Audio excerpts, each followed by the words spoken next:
Hey everybody, I'm Bryan Grossman, Editor-in-Chief here at the Colorado Springs Independent. This is the Indy 15, the weekly show that recaps everything you need to know in the news.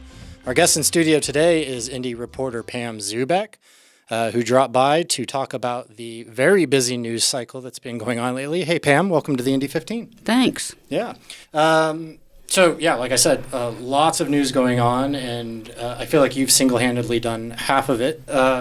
I wanted to get started by talking about your cover story just a few weeks ago. This was about AMR, and the headline was on life support. And this is about how AMR is having some issues meeting their contractual obligations when it comes to picking up sick and injured people. So what's going on there? Well, last winter, we did a story about how they'd been doing since their contract began in April of 2020, especially through the COVID pandemic, and discovered that they had been levied some pretty hefty fines because of tardiness to calls that was below their expected standard under their contract. So I thought, I wonder how they've been doing. It's now 6 months later, let's see. And as it turns out, the fines had been even higher. So the problems that are causing these tardy responses have not gone away, and that's strictly a lack of personnel. And AMR has come up with a lot of different proposals to address this, some of which they have already implemented, including pay adjustments, bonuses for signing on, and different things like that. Other things that they want to do that the city has yet to approve and don't know if they'll ever approve them, include, for example, what they call a nurse navigator, which would be a nurse on the end of the 911 call that would do an assessment over the phone to make a determination whether or not they really need advanced life support and whatnot. But that is not into practice. It's been in practice in other places that AMR has worked with some success, but so far the city says no. So now the city has given them a deadline of the end of the year to shape up, or the city could end their contract. I personally think that's very unlikely because it would just be too difficult to bring in another provider because, and also keep in mind, this is not unique to Colorado Springs. These kinds of issues are seen across the country with all ambulance services, or many of them, so they might just be trading one bunch of problems for another bunch of problems. With a different name, right? Yeah. And I don't think the city is in a position right now to take it over itself. Yeah. How bad is the situation with AMR? I know they have different priorities based on the need, but they've been as much as half hour, 45 minutes late to some of these, right? Yeah, and they are penalized so much per minute. $50 a minute. Yeah, that they're late. And so some of these, that are quite late add up to some pretty hefty fines. Sure. And I'm not remembering the exact figures here, but, it's running into the millions of dollars. Right. So everyone agrees that something needs to happen. Now, they do have some new hires, and they also have some EMTs and paramedics in the pipeline. So those will be coming on board as we approach the end of the year. So one could expect that whole scenario to change. Yeah. So. And one thing to point out, AMR has said that the lateness never led to any serious outcomes for the patients. Is that right? Right. That's what they say. We've asked them point blank if the tardiness of the response in any way played into a bad outcome. Right. And they say no. But also bear in mind that part of this model that we are operating under in this city has the fire department responding to medicals also. So it's not like people are waiting for no one to be there within 30 minutes or something. There's firefighters, paramedics, they show up. They, I would assume, go a long distance to stabilizing someone or whatever, so that once the transport gets there, then they take it from there. But anyway, so far so good, you might say, right? Yeah. Well, could be worse, but it could be better too. Right. Yeah. So that's on life support. That was the cover story from earlier this month. Let's talk about this blog that you did last week on Colorado Springs Safe Neighborhood Coalition. This is the anti-pot group who did not disclose their spending. Is that right?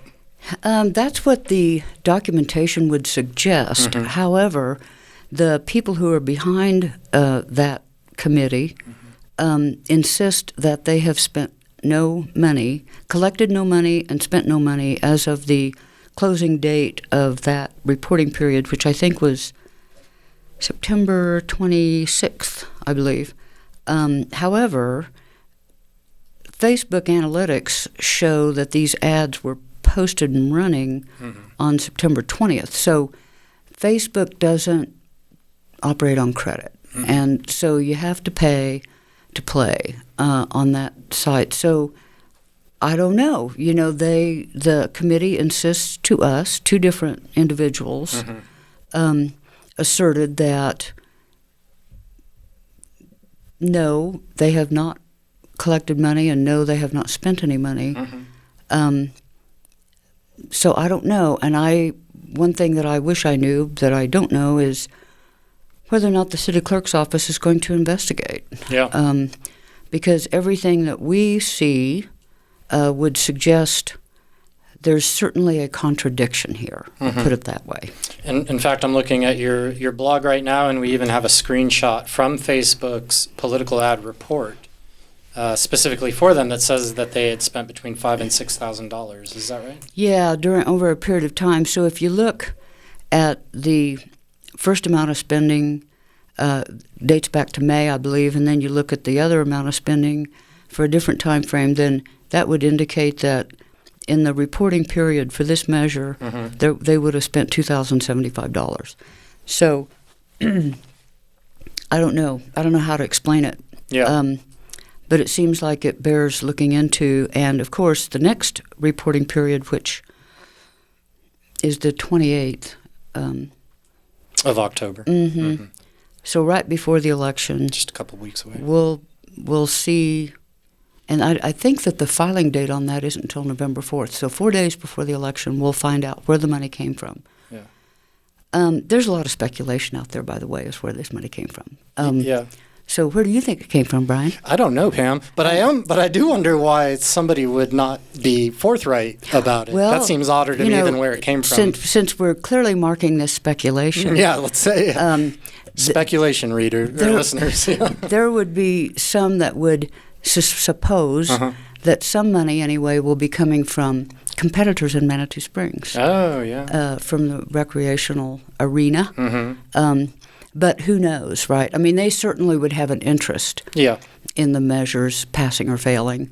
But on the other hand, there might be some other, local business people that support city council's position, which is anti-rec marijuana, sure. And the mayor's position as well. So, it's going to be interesting on November 4th to see how much they've raised and where it came from. I expect it to be quite substantial. But again, many people will have voted by then. Is it going to work, Pam? Is rec marijuana going to be legal in just a couple months here? I just had a reader who, by the way, readers are a very good source of information. Yeah. A reader communicated with me saying that there's no way that it's not going to pass. Okay. But confident. But another reader says it's doomed. It'll never pass. Okay. So who knows exactly? I mean, the ads that we've seen that were on Facebook are tying the recreational marijuana to a growth in homelessness. I don't know whether there's data that supports that, but the images, of course, can be persuasive. Sure. Correct? So. And just interesting to note, recreational passed, it'll be 10 years ago in November, so it was 2012, and Amendment 64 in El Paso County actually passed. Correct. It was by fewer votes than I have fingers and toes, I think. But so yeah, it was a close one, but it did pass here in the county. Both in the county and in the city. Did it pass in the city too? Mm-hmm. Yeah. Okay. So that might be a barometer for this one. We'll see what happens. You will see. Mm-hmm. Next thing, scandal sheet. The CSPD thing. Explain that. Well, I don't know if I can explain it, but it made the rounds. Yeah. This was an anonymous website. It's an anonymous website that talks about the bigotry and whatever, bad behavior. Shenanigans at the police department. CSPD, Colorado Springs Police Department, and the DA's office. Mm-hmm. And a lot of this is not new. It's been reported, actually, even though the website didn't acknowledge that some of it had been reported previously. But, it runs the gamut from personal relationships that would be deemed inappropriate among employees to V&I, which is Vice Intelligence Narcotics Unit. Right.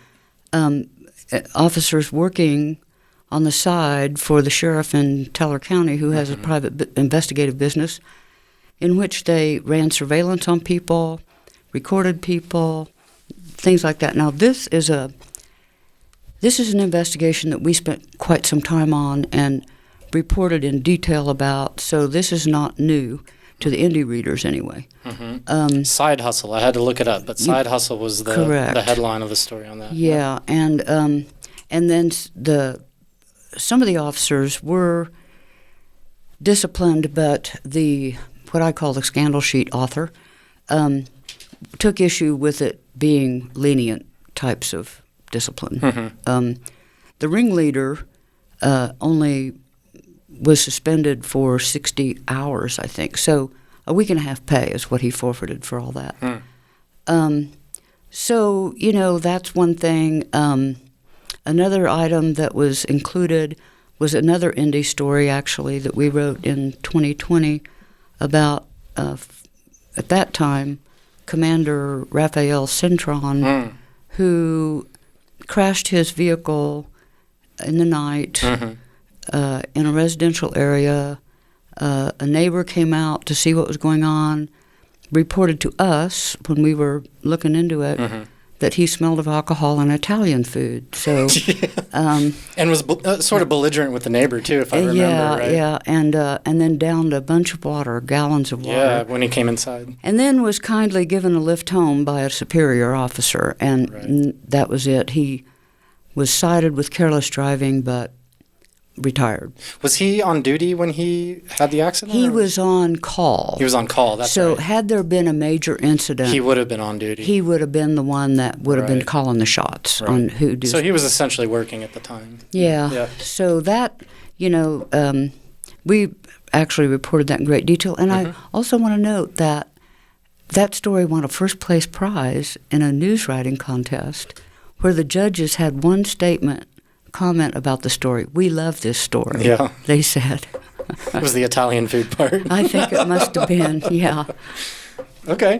And so that sort of brings us up to the paper that's out now. I just want to do a quick tease of this. We've got Bill Foreman, who's the music editor, did the cover on this. It's about Aretha Franklin and the 40 years that the FBI was investigating her, along with the Monkees and a few other suspects that you wouldn't expect, the FBI to be interested in. So I suggest you check that out. And I want to make a comment about that. Our cover story came out yesterday. Yeah. And only yesterday did the New York Times report. Oh, really? On the Aretha Franklin papers being, Okay. So, we were on top of that one. Yeah. And Pam also has, this is our ballot roundup issue. So right before ballots are going to be mailed out, we've got some information for those who are interested in following the ballots. But I do want to talk about the story that's coming out next week. This is next week's paper about Amara. We'll sort of wrap up with that. So this is a annexation, I guess dispute would be an okay word for it, right? Or at least there are questions around this potential annexation. Can you kind of explain what's going on there? Yeah, this has sort of been in the works for a little while, but it's now starting through the official process. And so on Monday, the La Plata Community's president, Doug Quimby, made the presentation of what they want to do, which is to bring in 3,200 acres of property that sits, it's surrounded on three sides by the city of Fountain. Right. Any services would have to cross over El Paso County property, land that sits in the county, and in Fountain in order to reach this place. Now, the whole key here, the whole reason behind the annexation request is Fountain doesn't have water to serve this development. And Springs Utilities does have water to serve it. So they're knocking on our door to get access to the water. So one thing that somebody might keep in mind here is that Mr. Quimby argued that this development would go a long way to helping us solve our housing shortage, and he made the comment that there's simply no more land in the city to develop. However, in 2018, the city made a radical change in the annexation agreement for the Banning Lewis Ranch, which is 20,000 acres on the east side of the city. The problem is it's locked up. It's sitting there. It's not being developed because it's all under the ownership of one owner, which is Norwood. And so they can decide when that property is developed. Right. So, I'm actually working on a follow-up to the story that actually comes out next week relative to some of the questions that might prove to be pertinent, and I won't say any more than that. Yeah. No spoiler alerts here, right? You'll have to pick up the paper. So, well, like I said, you've been busy. We appreciate there's a lot going on, and sometimes we feel like we're not even scratching the surface. So I want to thank Pam Zubeck for joining us here in the studio. Don't forget to pick up this week's Indy. Is that that's upside down? Let's do that right. This week's Indy with the Aretha Franklin story, our ballot initiative wrap-up, and more. So it's available on newsstands and digitally through our website at csindy.com.